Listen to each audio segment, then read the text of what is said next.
Okay, in this video we're looking at the NRL 2019 season. We're reviewing round 4 and we're looking at the table as it currently stands after 4 rounds, and there's some really interesting things to look at with the current table. Now, I only managed to watch 3 games out of the 4th round, which is frustrating, but it was informative. We're going to start in game order. We're going to start with the Roosters versus the Broncos, the most one-sided game on the board. The Broncos were utterly hopeless. Utterly hopeless. The Roosters just... I mean, the Roosters weren't perfect. They didn't have to be. But the Broncos were making mistakes all over the place and giving away silly penalties. Pangai has now got a suspension for that shoulder charge on Cooper Cronk. They tried to rough Cooper Cronk up, and after Pangai had been caught for the shoulder charge, they stopped getting physical with Cronk, and then the Roosters really took over. Some of the defending by the Broncos was absolutely atrocious in this game. Darius Boyd, a lot of questions about his leadership, but also you've got to look at the Broncos as a team. Their bench, their interchange bench, the average age was 20. The oldest player on the bench was 21, the youngest was 19, so their depth is very, very young. They're a very young team.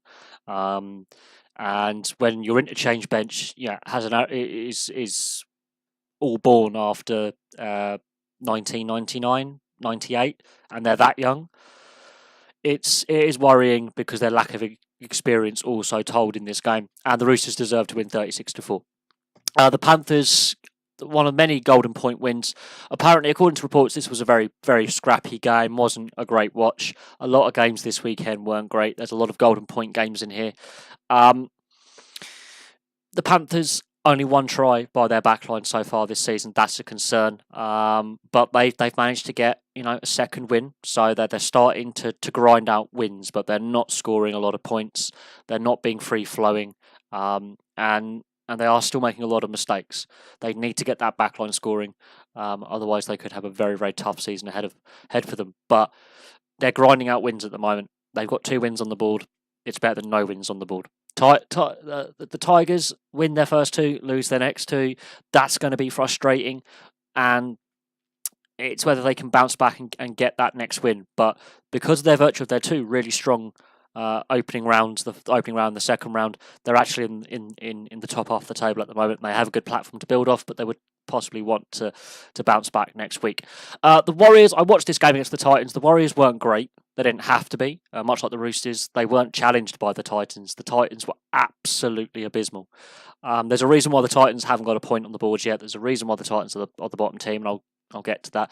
The Warriors, they have had some tough defeats.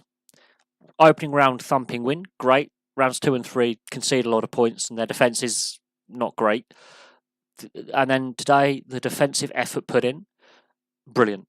They put a shift in on their try line. And players like Adam Blair, really stood up defensively. They've got a lot of Kiwi internationals in their side. They looked more with it and more solid. The Titans, absolutely terrible. Missed passes all over the place. His drop ball, penalties, really poor. No control, no direction, pretty aimless. And they were lucky to get 10 points on the board, personally. Now we look at the Eels versus the Sharks. The Eels have had a very, very good start to the season, haven't they?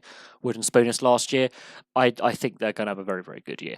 The Sharks had some injuries, missing some key players. The Eels are in attack. Scary. The Eels in attack are really, really fun to watch this year. They really are fun to watch in attack. There are some concerns defensively, but in attack they are very difficult to shut down. And Blake Ferguson is a big part of that. Clint Gutherson is coming to his own at fullback. Mitch Moses is starting to settle in the halves and control the game. His goal kicking has actually improved this season, and they win 24-12. So it pays off. A result that I'm very happy with is the Raiders winning away from home. So far, all the home teams win, and then the Cowboys as a home team lose. One of 2 home teams to lose this weekend. They lost 30 points to 12. Their defence is the worst defence in the NRL. They have conceded the most points in 4 games. They got battered. really, really battered. And it's worrying. They had a very good start, winning that first game of the season. Looking good after the JT era. Jonathan Thurston's now retired. It's unravelling very, very quickly in Townsville. Really quickly. Obviously, they were set on having Ben Barber at fullback. Now he's obviously out the picture. They haven't got an out-and-out fullback. That's a problem. They're lacking, I think, Jonathan Thurston's leadership in the halves as well, because to lose 3 in a row and to have the worst defensive record, you're not going to get finals football with the amount of points they're conceding, and to lose that badly at home against a Raiders side that didn't make finals football. Hasn't made finals football for a couple of years. That's not good. But this Raiders side, I think, are going to be a surprise package this season. The Sea Eagles are one of 3 Golden Point wins. They win 13-12 over the Bunnies. The Sea Eagles, though, while they've got 4 points on the board and 2 wins now, they also have concerns. Their defence isn't necessarily the best. They're not as strong as some of the other teams in the top 8. But there's a lot of teams on 4 points right now. So while they're in the top 8 by the virtue of their points for and against, they're not necessarily the strongest team in that top 8. I think they're possibly the weakest team that's got into the top 8 as it currently stands. But hey, they're winning games, and that's important. And at least they haven't been the worst team so far. They've got a platform to build off. The Rabbitohs, this is their first defeat of the season. They've had a very strong start under Wayne Bennett. The players are responding to Wayne Bennett, and it has been a joy to watch the Rabbitohs play so far this season. They look good as a team. The Knights losing on Golden Point to the Dragons, 13-12. Big news coming out of this is Corbin Sims has broken his arm and played on with a broken arm, which is crazy to me. But they've lost Gareth Widdop and now they've lost Corbin Sims. That's 2 big losses to the Dragons. A big loss from that forward pack, but they grind out a win against the Knights. The Knights are a difficult side to play against. I don't think they make finals this year, but they're going to be competitive and they're going to have a better record than in previous seasons. It's all about getting the platform and getting these players to get the combinations right. They lose 13-12, but they haven't been blown out in games. They haven't lost badly. And I think they're going to pick up a lot of wins this season. They may be a dark horse to get to finals. We are only 4 weeks in, but they've lost 3 and won 1. But they haven't lost badly in the games they've played. They've been very solid and prickly to play against. And they are better than all 3 of the Queensland teams. They're far better defensively than the teams around them who've only had the 1 win. They are better defensively. It's going to be interesting to see how they do, but they're better defensively than the Broncos, the Bulldogs, the Cowboys, and the Titans. They have a much more watertight defence. They're not conceding many points, but they're not scoring many points either. They need to get some of these players to gel that have come in, like David Clemmer, get them to gel with the players that have been there. And of course, losing Nathan Ross to retirement, they've lost a strike runner on the wing. So the other outside backs need to step up a little bit. Ponga, I think, is better as a fullback winger than in the halves. He could be crucial as a young, exciting player with a lot of pace and a lot of skill to score points. But I'm not worried about the Knights. The Dragons, the injury concerns going forward, while they have some wins on the board now, their opening 2 rounds were poor. They have some injury concerns, and of course the Jack de Belin saga is ongoing, so they are missing a lot of players, and that's going to be interesting as their squad depth. Finally, the Storm narrowly beating the Bulldogs. Now, the Bulldogs have had a really poor start to the season. There is no hiding that. They have shipped a lot of points. And I'll get to the table in a minute where they are. They have shipped a lot of points. They gave the Storm a battle today. The Bulldogs are much improved over the last couple of weeks. They are much improved. And that is important to stress that they are much better than what they were in the first couple of weeks. They're starting to gel as a team a little bit. They're starting to build those combinations and build those relationships. I still think they are going to struggle this season. But much like the Knights, I think now that they've got that bit of confidence now, they've got that more defensive rigidity that they didn't have in the first couple of weeks, they are going to be a difficult side to play against. They have got some young, exciting players, but at the same time, the loss of that experience because of the salary cap constraints, they've lost so many leaders. Aaron Woods, gone. Clemmer, gone. James Graham, gone. The Morris twins, gone. They've lost that big leadership group of the team. There's not many leaders left in this team. They are lacking a bit of leadership experience. They are a young team again. But to compete with the Storm for a full 80 minutes and only lose by 2 points, and I did watch this game, and the Storm were in a game. This was, I think, the toughest challenge the Storm have faced. I think the Raiders gave the Storm a challenge as well, but this has got to be the toughest challenge the Storm have faced so far this season. They were really pushed all the way, and it did come down to the last few minutes. It really came down to the wire there. But that's looking through all the results. Now let's look at the positioning in the league. 16th and last is the Titans. They have no points. They are in serious trouble. The Gold Coast Titans. They are concerning me that they may be left behind by the teams above. On saying that, the Cowboys aren't much better. The Cowboys actually have a worse defence. The points differential's better because they've actually scored more points going forward, but their defence is a sieve. So, while the Titans haven't got a win yet, the Cowboys aren't much better even with a win. The Cowboys, their defence is they're just leaking tries. They've leaked a lot of points. Already. They have on a minus 110 negative. Yeah, they're a negative 110 points differential after 4 games. That is a lot of points they have conceded. So the Cowboys could be in for a tough season as well. The Bulldogs, I think, looking at the result against the Storm, if they can play like that the rest of the season, and how they did in round 3, they have a chance to be mid-table at best. I don't think they're going to have enough to make finals, but strange things have happened. But they have the Bulldogs are missing a lot of leadership right now, and they've only got the 1 win.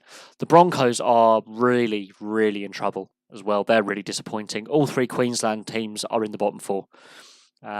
They've all been really poor defensively. The lack of intensity in the contact area, making silly decisions like rushing out the line, giving away penalties, being over the top physically sometimes and actually losing control. The Broncos, Cowboys and Titans, all 3 of them have been shoddy this season defensively. The Broncos getting battered by the Roosters.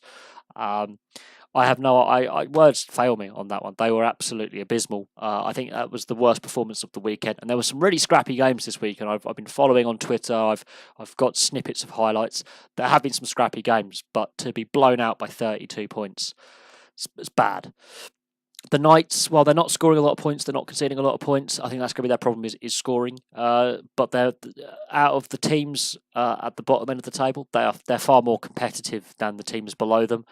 And they might be able to pick off a few of the teams above them. And I honestly mean that. I think the Knights at home, as proven with the Golden Point loss to the Dragons, the victory over the Sharks, they are going to be hard to play at home. And even away from home, they have proven themselves prickly opposition, difficult to beat. Their lack of try scoring with Nathan Ross retiring, I think, is going to hurt them. But we'll see how Ponga responds to being back at fullback or on the wing to where he's being in the halves. That experiment didn't work. They tried it. It hasn't worked. Let's see if they can revert to type, just put him back at fullback or on the wing and see how he does. But they, out of the bottom 5 teams, they look the most likely to improve, take some strides, and possibly leave them behind. The Panthers, I think the Knights could target the Panthers and try and leapfrog them. The Panthers have struggled this season. The game against the Eels, they were so off the pace, it was unreal, and they're not winning well. They're getting over the line they're scrapping, and with the talent they have, that's surprising for me. They have a really talented squad. They have just possibly one of the best squads for raw talent. It's getting those individual players to play together, and it's just not working under Nathan Cleary. It's just not working at all. The Panthers could underperform this season. At the Dragons, my concern with the Dragons is their depth. They've got some injuries and suspensions that are going to have an effect. Gareth Widdop being out is going to be a big blow. Corbin Sims, I will do a video on his injury and what the prognosis is, but it doesn't look great. He managed to play on with a broken forearm. That is insane. He's probably done more damage to his arm by playing on rather than going straight off, but it shows the character of the man that he's willing to play on with an injury. But he's, the first 2 rounds without him, that Dragons pack struggled. With him back, it's improved, but now he's injured. I'm concerned about that 4-pack. Tyson Frizzell, we know he's obviously had a ruptured testicle. He's come back earlier than expected. His fitness is going to be key. Tarek Sims is going to be key. The concern I have is their depth, and they've got some injuries. And of course, Jack de Belin being suspended at this current time pending his trial, that's going to have a big impact to see what happens there. Depth is going to be an issue for the Dragons. I think they could miss finals this year. I think injuries and suspensions are going to take it out of them, and they're missing a lot of players. The Warriors, that result against the Titans was a good, solid performance, but they weren't tested as much as they should have been. If they'd been properly tested and came out with that result, it would give them, I think, more confidence. But they can take a lot of confidence from it. But it would have been nice if they were tested more by the Titans in defence. They have also shipped a lot of points, have the Warriors, but their 2 wins have been big thumping wins, but their defeats have been thumping defeats. So consistency with the Warriors is going to be interesting because they've got like Tohu Harris and Adam Blair have come back from the Storm in recent seasons. They are key, but Sean Johnson's moved on, so it's going to be interesting to see with that lack of experience in the halves and the players that they have there. Consistency. If they can now be consistent, they can get up the table. But those 2 heavy defeats they had have set them back. The Sea Eagles, they're not playing attractively necessarily, but they've got a couple of results now. The concern with the Sea Eagles is they possibly have the weakest squad of the lot due to the salary cap breach. It's going to be interesting to see if they can stay in top 8. I think players like Daly Cherry Evans really now have to show how good they actually are. But I do think that the Sea Eagles possibly are the weakest squad in the competition this year. But if they can keep up this being in games, making it difficult to beat, getting these results which are close, then they can stay in contention. And they definitely can stay in contention. The Sharks, they've got some injuries, but I think they've got the squad to stay in top 8. The wins they've had have been good. The defeats they've had have been close defeats.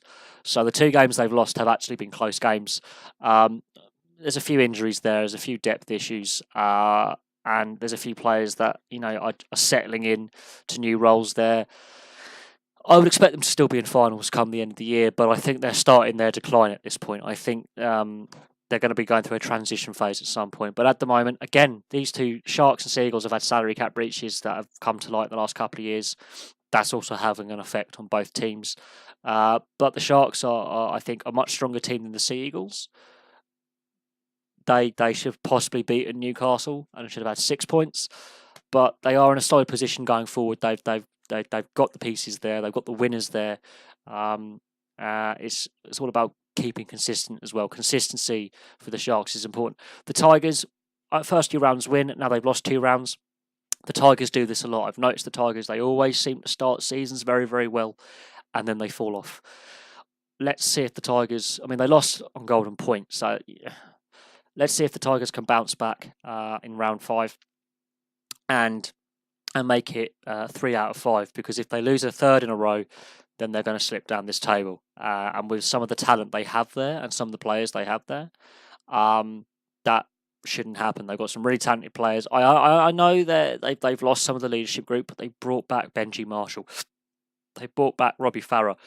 Veteran leadership that they have been lacking in recent seasons, but they need to be more consistent because they came out the gates like a freight train, and the last couple of weeks they've slowed down and they've lost 2 games in a row.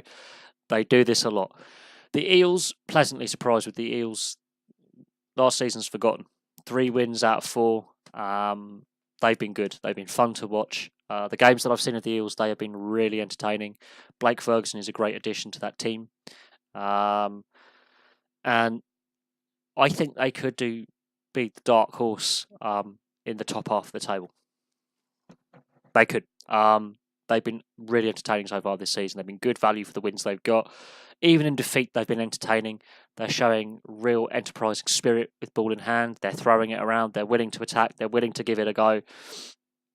Does it backfire at times? Yes. They need to look after the ball a little bit better and not necessarily give away some of the silly penalties they do, but they are entertaining and they're fun to watch. The Bunnies, it's a Wayne Bennett team. It explains itself. They've been, good value, and they lost a Golden Point game. You're going to have those tight, difficult games. There's going to be a few more of them this season. Apart from that, they've been pretty solid. I can't find much fault with the Bunnies so far this season, and I think Wayne Bennett's having a positive impact on this team. Whereas Anthony Seibold's not having the impact he would want at the Broncos, Wayne Bennett is having an impact at the Rabbitohs by virtue of coaching the English players there in the Burgess brothers. They all play under him for England and will possibly do for Great Britain this October. Already having that working relationship with the Burgess brothers, all of them are key leaders in this team. That I think has helped with the transition. Also, by virtue of having coached some of the other players before in previous coaching roles, has helped this Rabbitohs side look dangerous and should not be underestimated.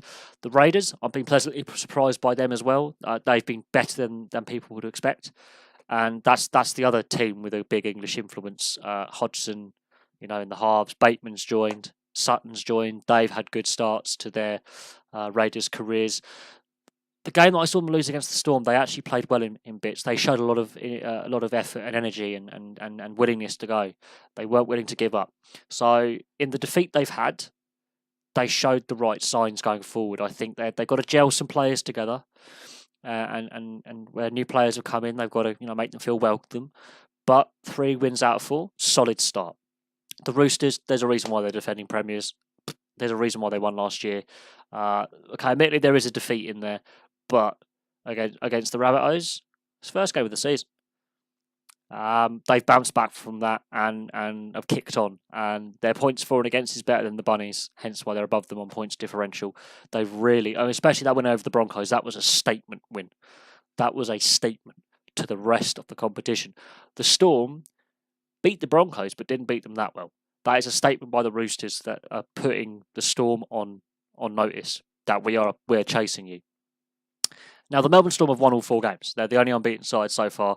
Can they continue that? Obviously, I think they are aiming to go as unbeaten for as long as possible. But with the way the Roosters dispatch the Broncos and the way that the Rabbitohs and the Eels are sniffing around as well, and the Raiders, who were a tough nut for the Storm to beat. There was a period where the Storm struggled to contain them. 20-minute period in the whole game. The teams on 6 points, the 4 teams behind them are putting the Storm on notice, saying, look, we are more than capable of giving you a game. The Storm have beaten the Raiders, but they haven't played the Bunnies yet. They haven't played the Roosters. They haven't played the Eels. And all those sides in attack, when they get it going, when they turn it on, they are just fun to watch. I think the Storm are efficient.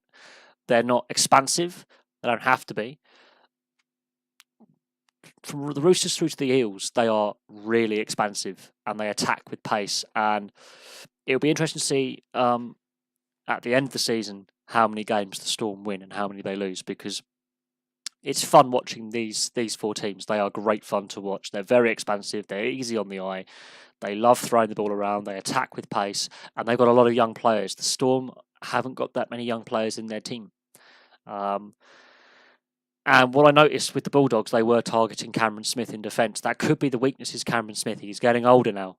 He still plays 80 minutes, but the Bulldogs made some good meters by attacking his defensive channel. So it's going to be interesting to see how long the Storm can stay unbeaten. But there we go. I will do a round 5 preview in the next couple of days. But for now, thank you very much for watching. Place your thoughts below. Please like and subscribe, and I'll have some more videos for you soon.